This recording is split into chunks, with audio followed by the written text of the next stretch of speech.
El teatro griego de la antigüedad utilizaba pesadas máscaras de arcilla y madera llamadas persona, un término latino que literalmente significaba resonar a través de algo.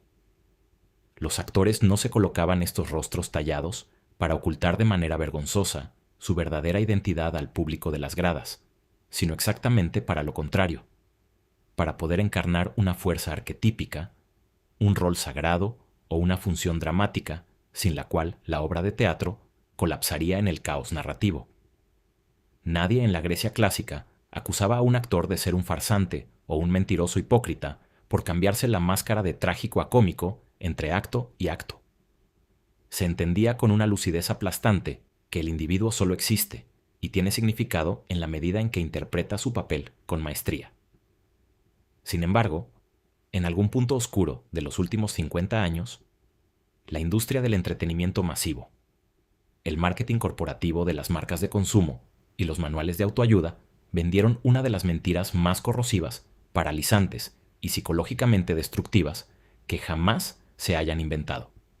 La idea de que posees un yo auténtico guardado en lo más profundo de tu alma, y que tu deber supremo ante la existencia es defender ese núcleo rígido a cualquier costo, negándote a cambiar por nada ni por nadie.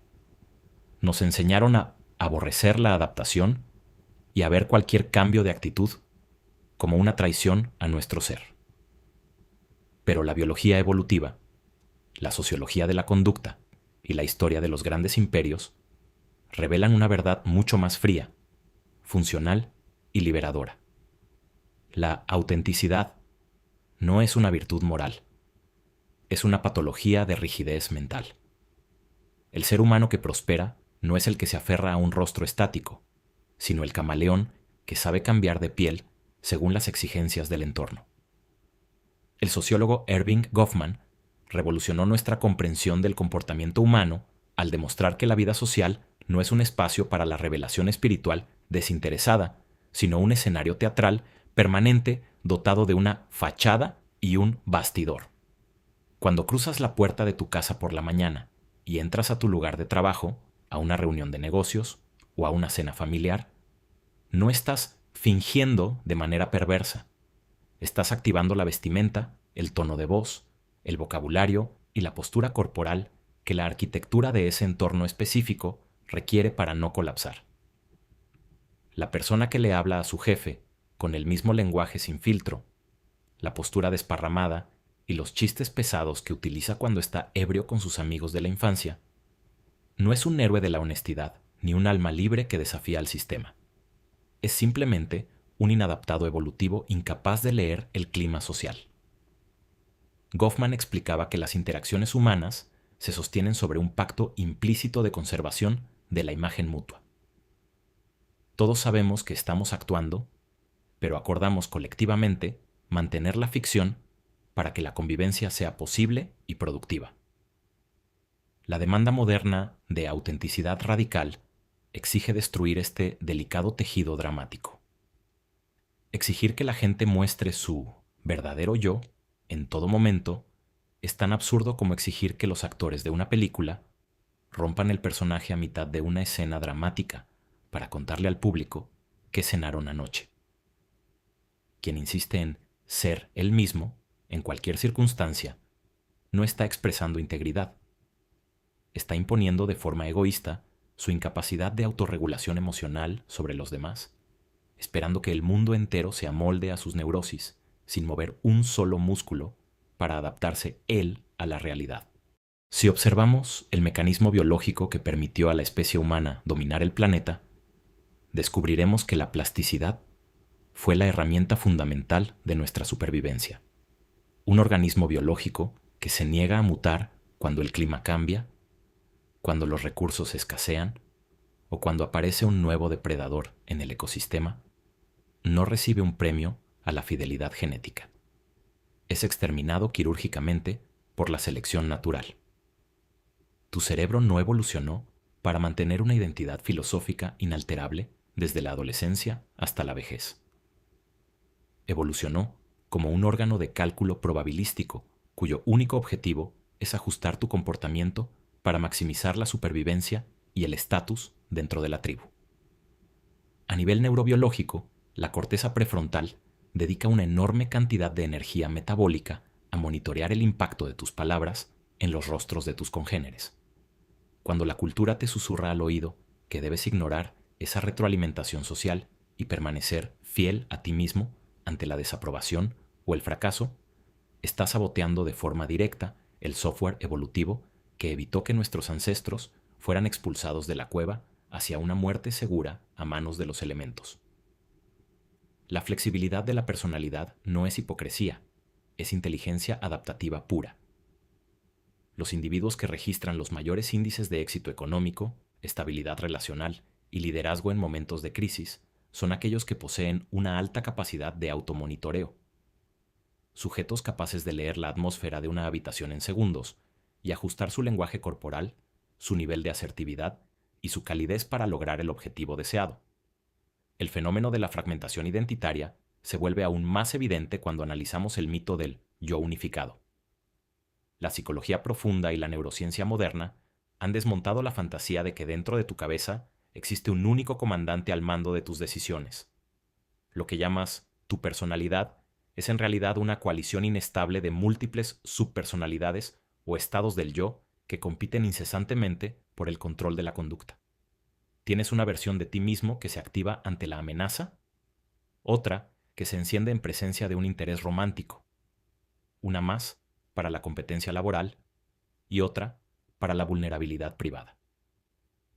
Intentar congelar esa compleja orquesta neurobiológica en una sola nota desafinada para ser auténtico provoca una disonancia cognitiva destructiva. Quienes se ufanan de no tener filtros y de decir las cosas como son, porque no les gusta ser falsos, suelen esconder una profunda pereza intelectual y un analfabetismo emocional severo. Es infinitamente más fácil escudarse en el cliché del así soy yo y al que no le guste que se vaya, que invertir el esfuerzo consciente y doloroso de pulir el carácter, contener los impulsos primitivos y aprender las complejas reglas de la diplomacia social.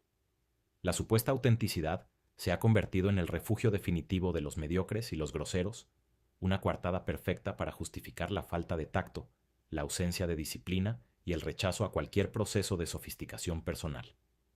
La literatura y la historia política nos ofrecen ejemplos demoledores sobre el destino de los puristas de la identidad versus los maestros de la metamorfosis. Las cortes europeas del Renacimiento o los salones políticos del siglo XX jamás fueron gobernados por figuras transparentes y unidimensionales.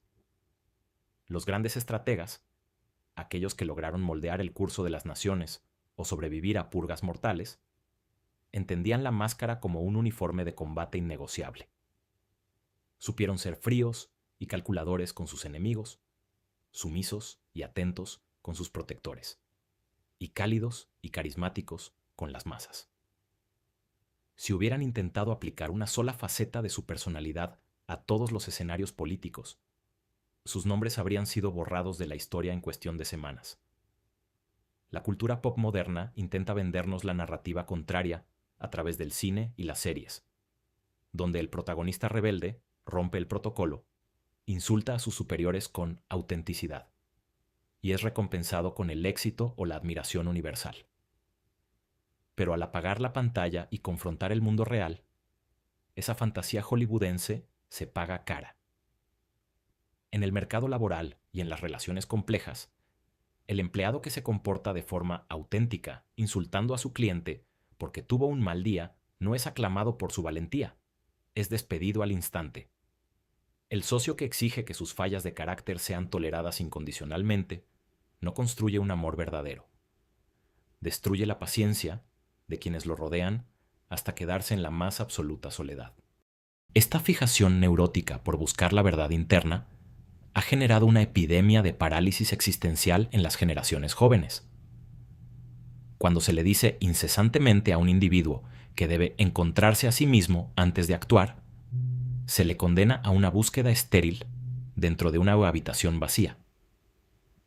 El ser humano no es un objeto arqueológico enterrado en la arena esperando ser descubierto.